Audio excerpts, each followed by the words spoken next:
샬롬 샬롬 샬롬 샬롬. 하나님 사랑합니다. 여러분 주 안에서 사랑합니다. 예레미야 39장 1절에서 18절 나의 말이 그날에 내 눈앞에 이루리라 이렇게 말씀합니다. 1절에서 18절까지의 내용입니다. 이스라엘의 왕조 시작은 사울 왕 때부터 시작이 되죠. BC 1030년부터 시작된 왕조는 다윗 왕과 솔로몬의 그러한 그 왕조를 이루다가 솔로몬 왕이 죽은 후 BC 931년 북이스라엘과 남유다로 나뉘어지죠. 로보암과 여로보암으로 나뉩니다. 북이스라엘이 여로보암, 남유다가 다윗의 그 손자이죠. 르호보암입니다.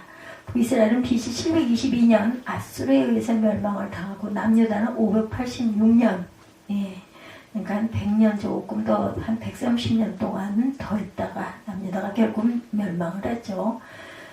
즉 BC 1030년에 시작된 왕조는 444년 만에 완전히 무너지고 맙니다. 그렇게 말씀을 믿지 못하느냐는 제목의 그 설교 우리가 한번 같이 함께 드린 적이 있죠. 하나님은 북이스라엘과 남유다를 깨우치기 위해서 얼마나 많은 선지자를 보내서 말씀을 전했어요. 그러나 그들은 하나님의 심판의 메시지를 듣고도 믿지를 못하고 믿지를 않습니다. 오늘 본문에 남유다의 마지막 날이 언급되고 있죠. 시드기야 왕 시대. 예레미야 선지자 그토록 심판의 메시지를 수없이 울면서 전했지만 남유다 백성들은 오히려 선지자를 비웃고 배척하며 믿지 않았습니다. 거짓 선지자들이 많았죠. 샬롬할 것이다. 평강할 것이다. 아무 일 없을 것이다. 또한 백성들은 그 말을 믿고 싶었겠죠. 너희들은 다 죽을 것이다. 너희들이 이 말을 듣지 않으면 멸망할 것이다. 계속해서 갈대인에게 가라. 바벨론이죠. 예레미야 선지자의 예언대로 남유다의 멸망의 날은 결국은 찾아오고 말죠. 역사가 증명을 합니다. 오늘날 이 시대도 심각한 것은 예수를 믿고 교회를 다니며 말씀을 듣는 자들이 남유다 백성들처럼 말씀을 듣는 것만으로 만족하고 있다는 것이 심각한 오늘날의 문제스러운 현실이라는 것. 말씀을 듣고 마음에 통하면 깨달음을 갖지 못하고 살아가고 있다는 거예요. 그냥 듣고 예배니까 갔다가 예배 끝나면 그걸로 또 예배는 예배고 삶은 삶이지 이렇게 살아가고 있습니다. 아무리 두 날 가진 검 같은 말씀이 선포되어도 강팍해진 마음을 찌르고 쪼개기가 남유다 시대처럼 어렵다는 것이 이 시대의 슬픔입니다.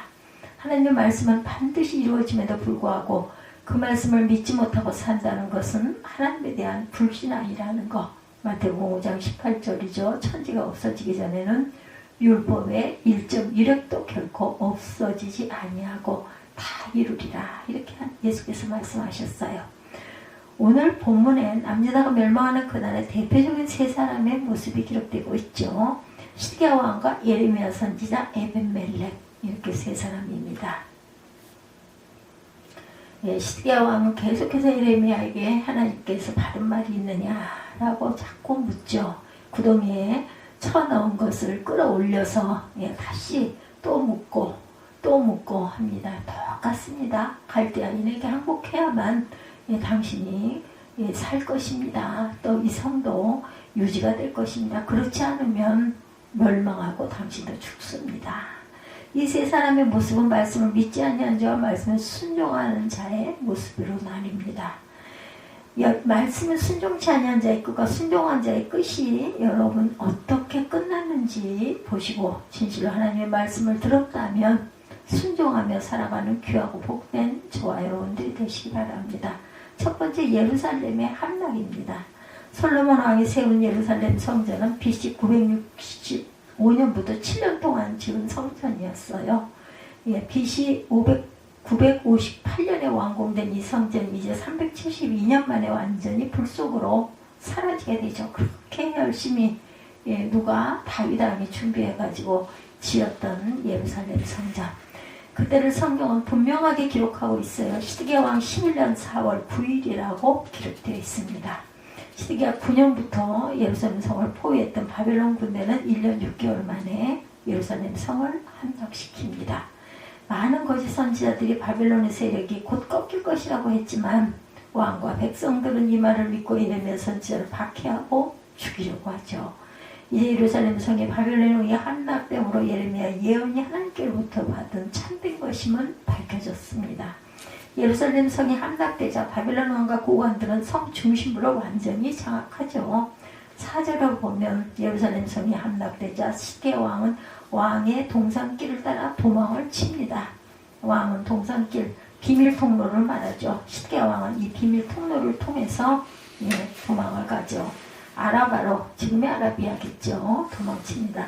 아라바는 여리고 평원을 가리키는데 주목할 것이 이러한 시드기야 왕의 도망을 에스겔 선지자가 이미 예언했다라는 거예요. 에스겔 12장 12절에 무리가 성벽을 뚫고 행장을 그리로 가지고 나가고 그 중에 왕은 어두울 때 어깨에 행장을 메고 나가면 눈으로 땅을 보지 아니하려고 자기 얼굴을 가리리라 하랴. 밤중에 변장을 하고 비밀 통로로 도망을 쳤지만 바벨론 군대에 붙잡혀서 바벨론 왕 앞에 끌려갑니다.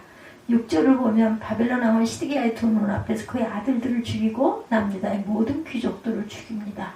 시드기야는 자신의 자식들이 눈앞에서 처형되는 끔찍한 모습을 보았고 자신의 신하들이 처형되는 모습도 보았어요. 이 귀족들이 어떤 자들이에요?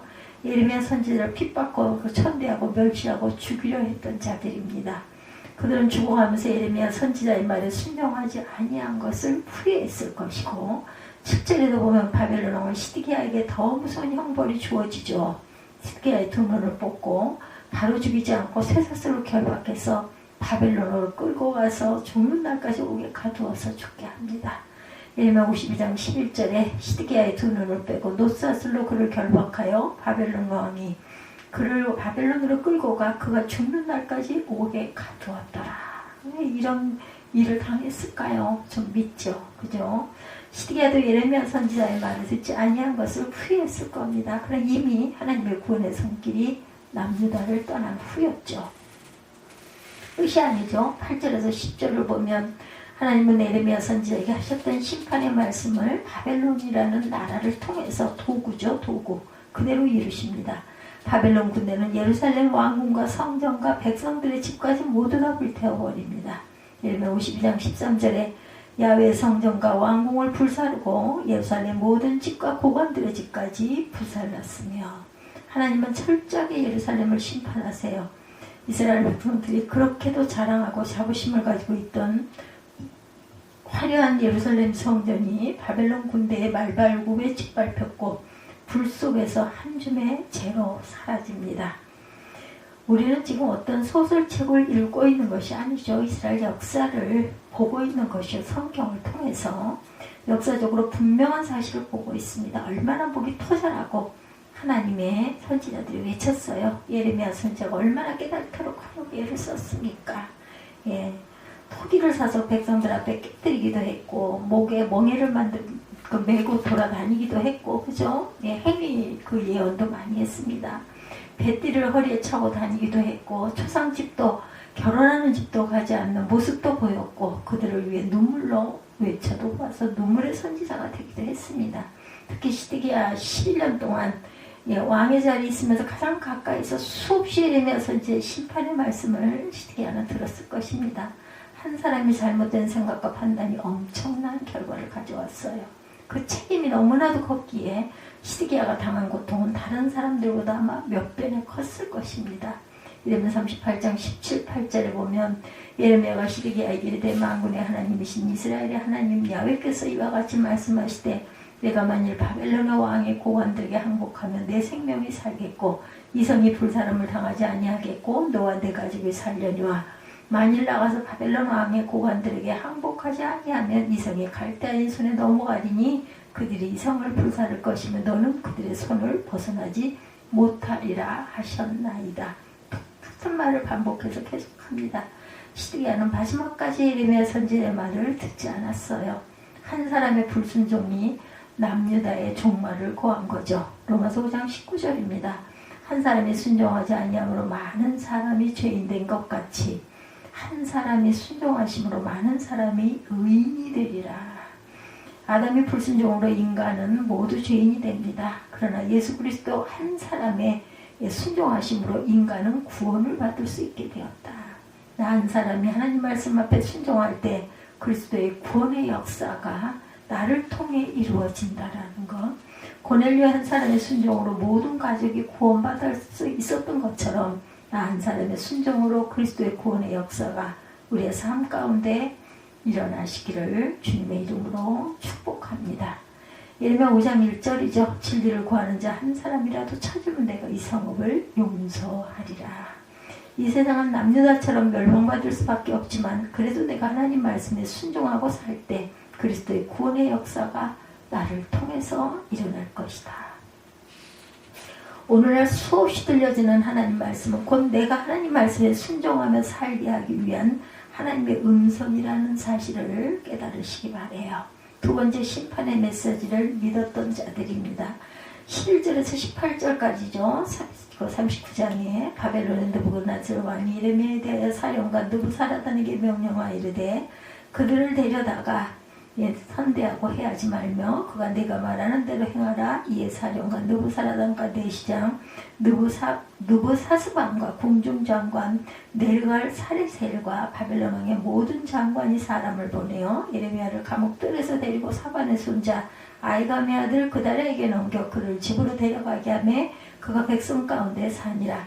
예레미야가 감옥들에 갇혔을 때 야훼 말씀이 그에게 임하니라. 이르시되 너는 가서 구수인 에비멜렉에게 말하기를 만군의 야훼 이스라엘 하나님의 이 말씀에 내가 이 성에 재난을 내리고 복을 내리지 아니하리라 한 나의 말이 그날에 내 눈앞에 이루어지리라.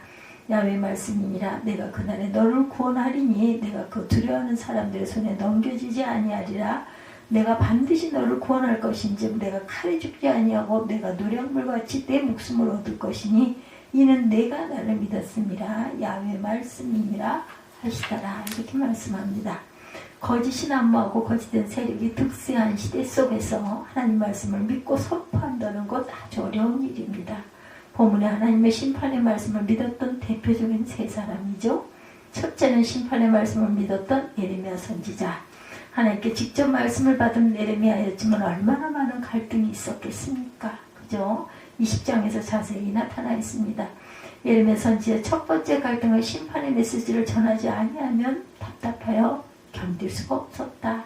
9절이죠. 예, 20장 9절입니다.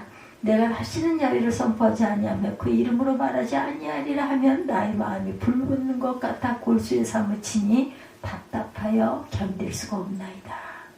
두 번째 갈등은 모든 사람의 비웃음이었어요. 인간이 가장 참을 수 없는 중에 하나가 바로 자신을 비웃는 것이다. 이러한 갈등 속에서 예레미야 선지자는 자신의 태어남을 탄식까지 합니다. 20장 14절이죠. 내 생일이 저주를 받았다면 나의 어머니가 나를 낳던 날에 복이 없었다면 얼마나 갈등이 심했으면 자신이 태어나지 않았으면 좋았을 것을 합니까? 그러한 갈등 속에서 예레미야는 하나님의 심판의 메시지를 전하지 않을 수 없었다. 마음이 불붙는 것 같아서. 왜냐하면 자신의 사명이었기 때문입니다. 예, 저 또한 20여 년 동안 목회를 하면서 얼마나 많은 갈등들이 있었는지 모릅니다. 그러나 엎드리면 여러 가지 환상과 감동을 자꾸 주시고 그래서 저희 마음과 발목을 붙잡고 또한 그렇게 하여 교회를 세우고 이렇게 가고 있습니다. 내가 진실로 속해오리라 이런 반복된 예수님의 음성을 결코 잊어버릴 수가 없죠. 우리 모두는 그 음성을 성경 속에서 기도 속에서 결코 온전한 믿음의 그 종들이라면 그 음성을 뿌리칠 수가 없을 것입니다. 누구나. 예레미야 선지자 이런 갈등 속에서 하나님의 심판의 메시지를 전할 수 있었던 것도 반드시 그 말씀대로 이루어진다는 확신이 있었기 때문이겠죠. 그 말씀대로 예레미야 눈앞에 모든 일들이 이루어지죠. 나의 말이 그날에 내 눈앞에 이루리라. 예, 그런 것들을 확신했기 때문에 하나님의 말씀을 우리는 증거하고 전하면서 우리 스스로도 또한 우리가 외친 그 음성이 다시 귀에 들려 또 깨닫게 되고 또 다시 일어서고 또 다시 일어서고 합니다. 예, 마음이 그 말씀이 이루어지는 날 하나님의 예레미야 선지자를 보호하시죠. 15절에 보면 말씀하고 계시죠. 내가 너를 보호하리라, 내가 너를 구하리라 이렇게 말씀을 합니다. 하나님께서 하나님의 말씀을 그대로 순종하는 자를 결코 버리지 아니하시는 하나님이라는 것을 우리가 말씀 속에서 깨달아 알게 된다라는 것, 잊지 않는 저와 여러분들이 되시기를 주님의 이름으로 축복합니다. 하나님 말씀이 어떠한 상황에서도 반드시 그대로 이루어진다는 것. 예. 하나님을 믿으니 하나님께서 목숨을 빼앗기지 않고 얻게 하신 사실 우리는 다 알고 있죠. 바울 또한 수없이 매를 맞죠. 죽을 뻔할 만큼 엄청 매를 맞았습니다. 그러나 바울은 죽지 않았죠. 바울은 루스드라에서 사람들에게 돌에 맞았고 내다 버리기도 했어요. 그렇죠? 그러나 바울은 죽지 않았다.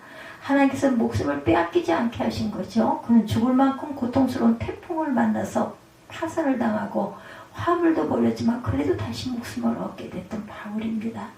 하나님을 믿음으로 목숨을 잃지 않고 보존할 수 있다는 것. 목숨을 다시 얻었다는 것은 믿을 수밖에 없는 잃을 수밖에 없는 목숨을 다시 얻었다는 것, 죽을 수밖에 없는 몸이 다시 살 수 있었다는 것이죠. 큰 병에 걸려 죽는다 했는데도 다시 살았다는 것, 전쟁의 포화 속에서 간신히 살아났다는 것, 이런 분들이 똑같은 경험을 하는 것은 다시 태어났다라는 그런 감동이겠죠. 생명이 얼마나 귀한 것인지 안다는 것입니다. 지금 내가 사는 것은 덤으로 사는 그런 삶이다. 이제 다시 이른들 아까울 것이 없다는 거죠. 변호사 날에 한 간질 걸린 아이의 아버지 또한 그랬죠. 9째 제가 고치려 했지만 고치지 못했지만 그는 산에서 내려오시는 예수님을 보자 할 수 있거든 내 아들을 고쳐주옵소서. 그랬더니 주님이 말씀하시죠. 할 수 있거든이 무슨 말이냐. 믿는 자에게는 능치 못함이 없다라고 이렇게 말씀을 하세요. 예수님은 항상 내가 믿나이다. 나의 믿음 없음을 도와주소서라고 간청하는 자들에게 예수께서는 고쳐주시고 예수께서는 또한 위로하여 주시고 예수께서는 감동을 주신다라는 것. 스크리지 현상이란 이론 여러분들 들어보셨습니까? 사람들은 죽을 뻔하다 다시 한번 삶의 기회를 얻게 되면 한층 성숙한 모습을 보여준다라는 거죠. 죽을 병에서 회복된 사람, 사자에게서 살아나온 사람, 탄광에서 매몰되었다 구출되었던 자들 모두 다 저 또한 마찬가지입니다. 덤으로 사는 인생입니다. 이런 분들은 한결같이 살려만 주시면 충성을 다하고 모든 것을 다 드리겠나이다 라고 하죠. 성숙한 그리스도인들은 따지고 보면 모두 다 죽을 뻔들 합니다. 예수님이 아니면 죽을 수밖에 없는 우리의 생명, 그죠? 죽음의 문턱에서 십자가로 구원을 받게 되죠. 우리 모두가 구원받은 자들. 예수님의 기적을 보면 믿음이 너를 구원하였다. 내 손을 내밀라. 내 상을 들고 가거라. 실로암에 가서 씻어라. 이렇게 말씀하죠. 예수님은 또한 친구가 중풍을 앓자 친구들이 환자의 침상에 줄을 묶고 천정을 뜯고 주님을 앞에 달아내리죠. 예수님 앞에. 예수님은 그들의 믿음을 보시고 또한 고쳐주십니다. 믿음의 행위를 만나면 그 대가는 치유와 살림과 생명과 희망이라는 것. 특별한 일이 없으면 우리가 항상 주님께서 주시는 그 말씀을 항상 우리가 원하고 소유하고 행하고 나아갈 줄 아는 믿음의 자녀들이 다 되어야 합니다. 예수께서도 목숨이 음식보다 중요하지 아니하며 몸이 무엇보다 중요하지 아니하냐라고 이렇게 말씀하세요. 무엇을 주고 내 목숨을 바꾸겠느냐. 어리석은 사람은 돈을 살리려고 목숨을 버리죠. 보물 때문에 또한 목숨을 버립니다. 그러나 죽고 나면 만가지 보물이 있어도 무슨 소용이겠어요. 그래서 인간의 목숨은 어느 곳과도 바꿀 수 없어요. 흔히 말하는 대로 다 먹고 살자고 하는 일에 이런 말 많이 하죠. 믿음은 바라는 것들의 실상이고 보지 못하는 것의 증거다라고 말씀합니다. 하나님은 어제의 하나님이나 내일의 하나님이 아니라 영원한 현재에 거하시는 분이시라는 것. 하나님은 나는 뭐뭐시다라 하시지 않고 나는 이었다 또는 나는 일것이다라고 하시지 않아요. 믿음에 대한 하나님의 대가도 현재적 보상입니다. 히말리아 고산족들이 양을 사고 팔 때 양의 무게, 양의 생김을 보지 않고 가파른 비탈에 두고 파는 자와 사는 자가 지켜본다고 하죠. 예, 양이 비탈 위로 올라가면 비싸고 아래로 내려가면 싸다고 그러네요. 올라가는 양은 산중턱에 이르지만 내려가는 양은 협곡에서 결국은 굶어 죽는다고 합니다. 내려가면 우선 쉬고 살 것 같지만 오히려 죽게 된다라는 것. 올라가면 잠시 힘들지만 사는 길이라는 것. 믿음의 원리와 이와 같다라는 것을 잊지 않는 저와 여러분들이 되십시다. 믿음으로 살면 원수의 손에 팔려가지 않아요. 믿음으로 살면 죽지 않고 영생을 하고 삽니다. 내가 나를 믿었음이라고 인정할 만큼 믿음으로 사시길 바랍니다. 힘들고 고통스럽지만 위로 올라가세요. 예, 정상에 다다르게 될 것입니다. 거기에 평안이 있고 하나님의 보좌가 있습니다. 내가 나를 믿었음이라고 말씀하시는 하나님을 믿는 믿음은 반드시 그 보상과 대가가 영생의 생명으로 따른다라는 것, 이 약속을 믿고 풍성한 축복 가운데 사는 저와 여러분들이 되시기를 주님의 이름으로